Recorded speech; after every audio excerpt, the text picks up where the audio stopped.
Zechariah 14. Behold, a day of Jehovah cometh, when thy spoil shall be divided in the midst of thee.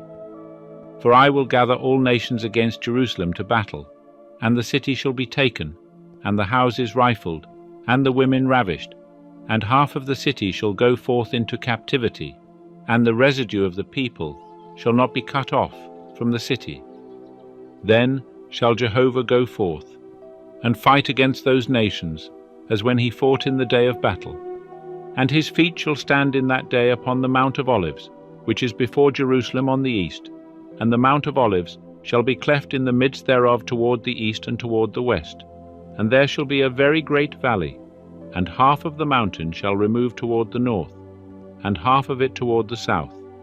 And ye shall flee by the valley of my mountains, for the valley of the mountains shall reach unto Azel. Yea, ye shall flee, like as ye fled from before the earthquake in the days of Uzziah king of Judah. And Jehovah my God shall come, and all the holy ones with thee. And it shall come to pass in that day, that there shall not be light. The bright ones shall withdraw themselves. But it shall be one day which is known unto Jehovah, not day and not night. But it shall come to pass, that at evening time there shall be light. And it shall come to pass in that day, that living waters shall go out from Jerusalem, half of them toward the eastern sea, and half of them toward the western sea.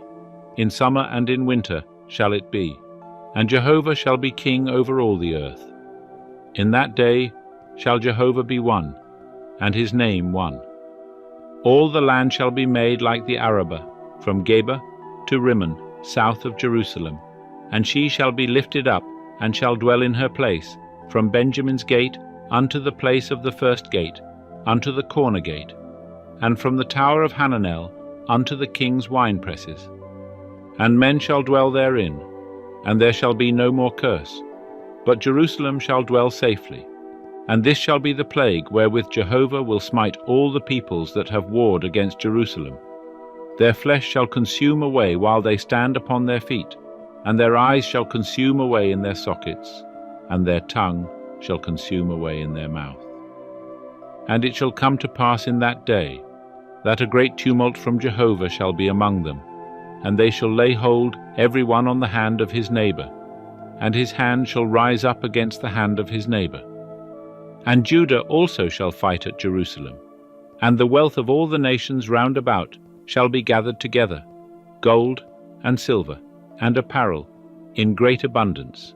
And so shall be the plague of the horse, of the mule, of the camel, and of the ass, and of all the beasts that shall be in those camps, as that plague. And it shall come to pass, that every one that is left of all the nations that came against Jerusalem shall go up from year to year to worship the King, Jehovah of hosts, and to keep the Feast of Tabernacles.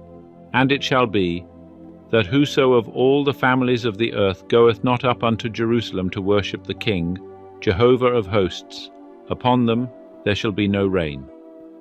And if the family of Egypt go not up, and come not, neither shall it be upon them. There shall be the plague, wherewith Jehovah will smite the nations that go not up, to keep the Feast of Tabernacles. This shall be the punishment of Egypt, and the punishment of all the nations that go not up to keep the Feast of Tabernacles. In that day shall there be upon the bells of the horses, holy unto Jehovah, and the pots in Jehovah's house shall be like the bowls before the altar. Yea, every pot in Jerusalem and in Judah shall be holy unto Jehovah of hosts, and all they that sacrifice shall come and take of them, and boil therein. And in that day there shall be no more a Canaanite in the house of Jehovah of hosts.